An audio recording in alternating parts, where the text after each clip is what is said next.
Welcome back to the Right Future YouTube channel.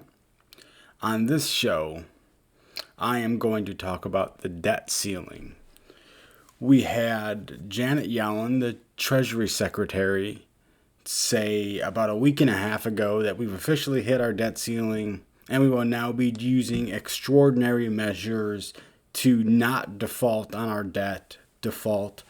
And we can use these measures until sometime late spring, right at the beginning of summer. Most experts say that's going to be sometime in the beginning of June. So Kevin McCarthy made his first national TV interview as Speaker McCarthy today on CBS's Sunday show Face the Nation.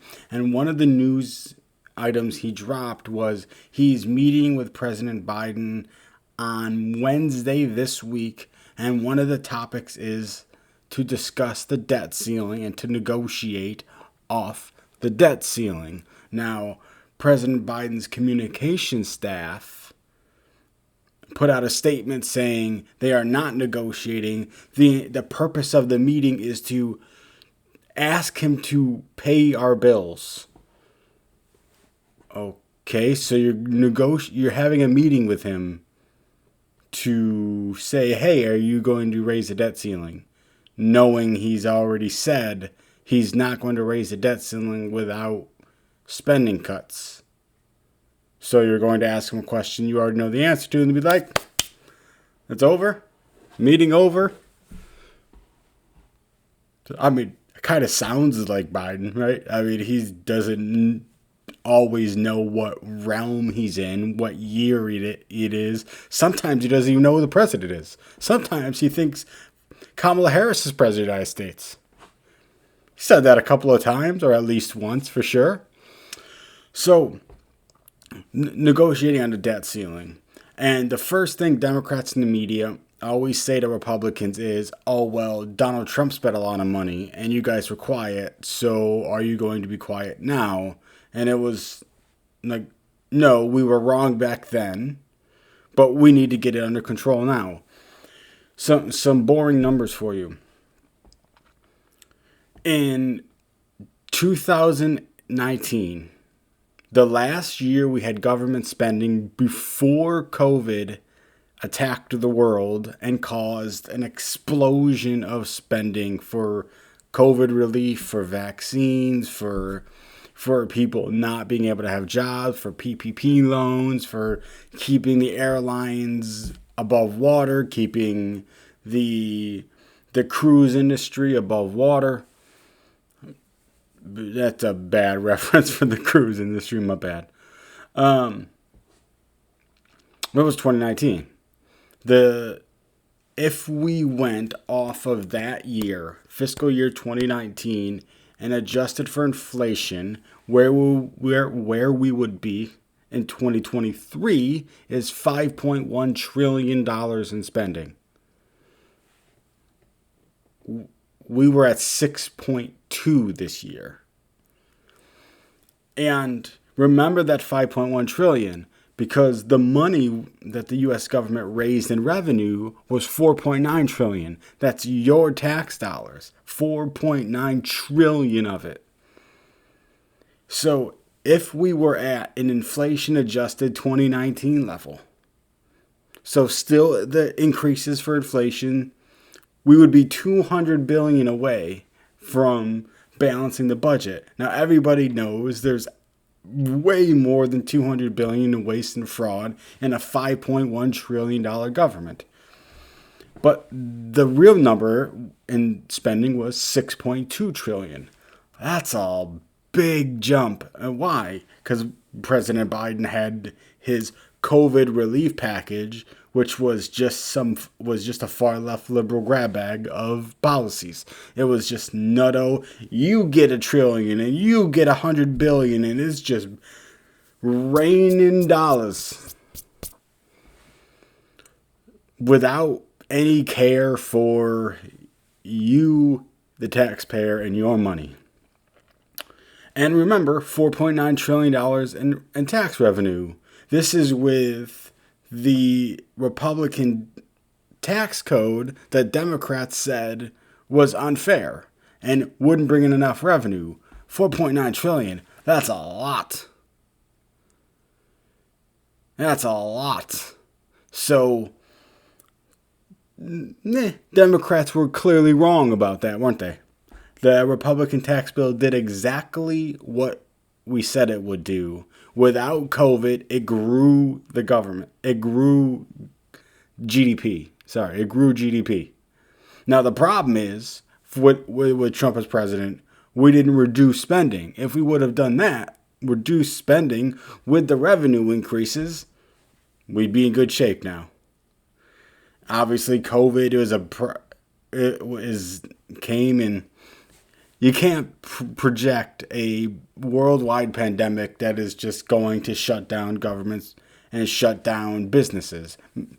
You can debate the merits of how the government and other governments reacted to that, but the fact is they reacted by shutting down business. You can't project that going forward. And so in 2019, we didn't see that coming. So Republicans are saying, hey, we're going to negotiate cuts because $6.2 trillion in government spending is way too much. And by the way, they've taken Social Security and Medicare off the table, which is crazy. I mean, they think it's a political winner to take it off the table. Democrats think it's a political winner to talk about it. It may be a political winner to talk about it for Democrats. It may be a political loser for Republicans to talk about it.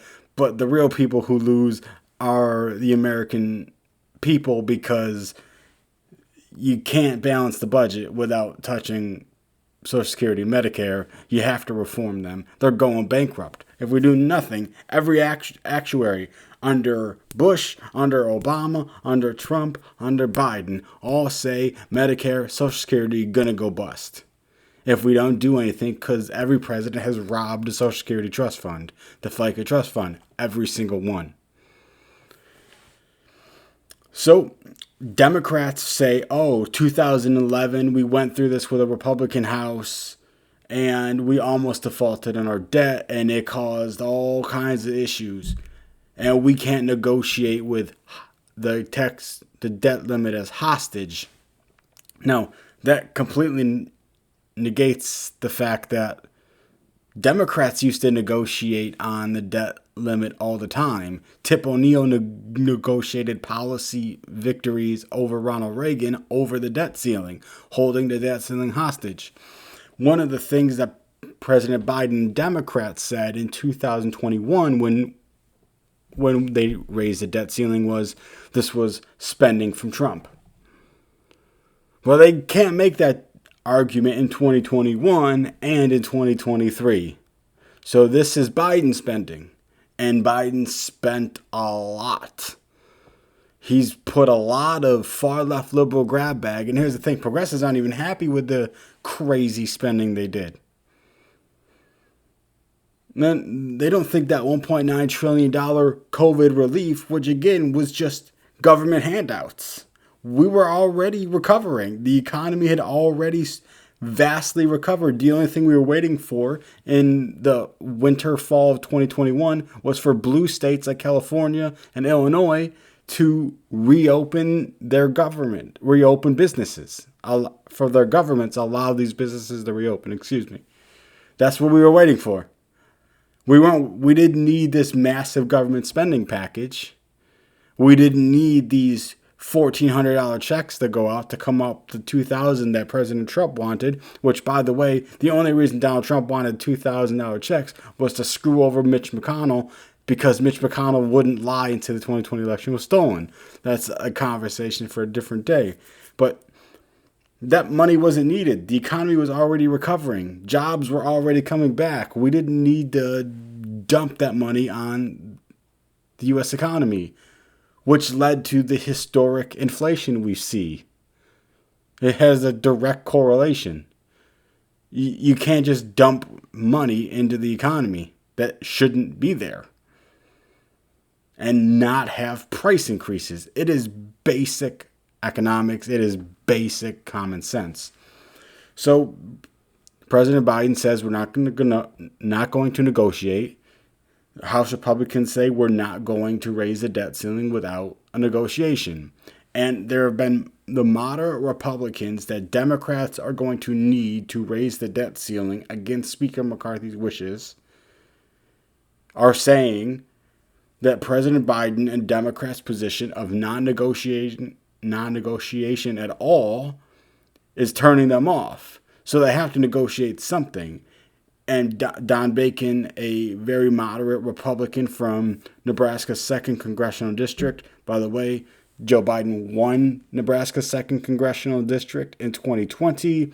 It is one of the 2 states that separate their electoral votes by congressional district. Nebraska's one, Maine's the other.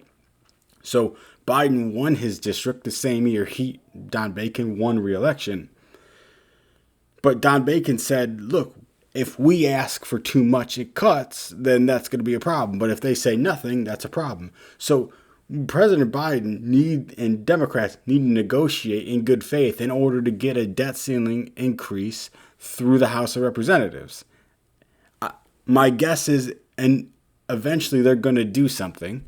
They will come to some kind of an agreement either with the moderate Republican faction of 7 to 10 to 15 that they need in order to get a discharge petition in the House, which is, hey, we need 218 votes to get a bill on the floor. If we get 218 votes, we don't need the Speaker to put it on the schedule. We don't need the Rules Committee to put it on the floor. We can do it with these 218 votes. So in order to get that discharge petition through, you need 5 Republicans to join all the Democrats. In order to do that, according to these moderates, Democrats need to negotiate in good faith. And if Republicans negotiate in good faith, they're not going to do that. So, like I said, it is not true that only Republicans negotiate on the debt ceiling. It is true that under Donald Trump, Republicans failed to cut spending.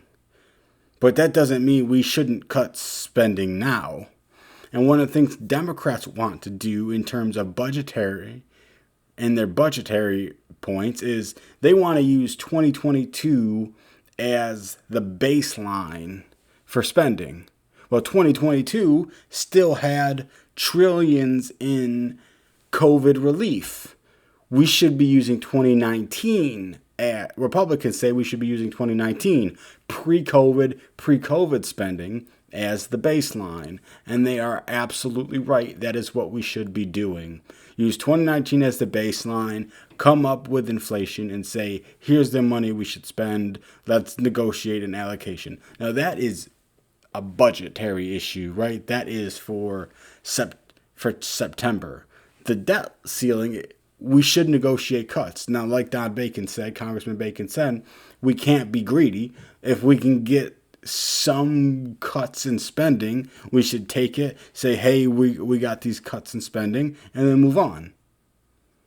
Let's increase the debt ceiling because, yes, defaulting on the debt would be a problem. Democrats have no reason to use these bills that Republicans are trying to get passed that prioritizes spending so we don't default on our debt, so we don't not pay our military, so we don't not pay people on Social Security.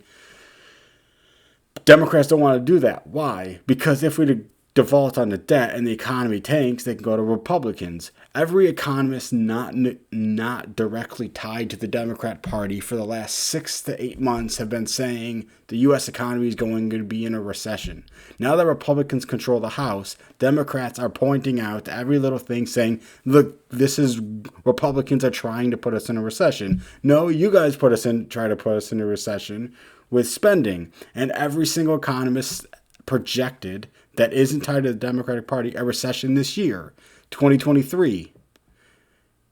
Most are projecting a small recession. Most are projecting but are still projecting a 12 to 18 month recession. So it isn't Republicans, but Democrats have no political motivation to not hit the debt ceiling, because they can just go, oh, it was the evil Republicans. Now, Democrats still control the Senate. There's a Democrat in the White House. Maybe that will work. Maybe it won't. I'm guessing Americans are going to be pissed at both parties, and Joe Biden is going to have a hell of a time. The only chance he has of being reelected in that scenario is Donald Trump, and then he's guaranteed a second term if Donald Trump's a Republican nominee in 2024. But my guess is a lot of incumbents are going to have a lot of difficult times. Republican incumbents are going to have trouble in the House. Democrat incumbents are going to have trouble in the House. The Democrat incumbents up for Senate are going to have a lot of trouble in 2024 if we breach the debt ceiling, and it's going to be a pox on both. But Democrats think it's a political winner for them. And that's been clear. Joe Trippy's on Twitter saying we're going to hit the debt ceiling. This is the Republicans' plan because they want a recession. No, Republicans do not want to hit the debt ceiling. But, so we'll see how this goes. I think Republicans, like I said, need to be smart here. They need to be politically savvy and not just worry about safe Republican districts, but pay attention to swing voters, which is something we have not done in the era of Trump, and which we're still in now, right? We've said we're going to have a base election where we're going to try and get our base voters out. But that's not how you win. You can't win elections like that. We lost the Senate. We lost governor's mansions. We lost state legislative chambers. We lost the Senate seat. We only gained 10 House seats in a year where Republicans won the House popular vote by 2.8%, in a year where President Biden's approval rating was rightfully down in the toilet in the low 40s, we still had a very down year. Now that analysis is my next show, so I'll be talking about that when I upload my next video. But again, we have to see how Democrats negotiate. We have to see if the Freedom Caucus is going to accept small amounts of cuts, which is the only thing they're going to get. Take the cuts and run with it. But the House Freedom Caucus generally isn't for compromise, isn't for common sense governing. It's generally an anarchy caucus. So we'll see how that goes. So that's my debt ceiling show. Thanks for coming. Thanks for stopping through. Thanks for listening. I'll catch you in the next one.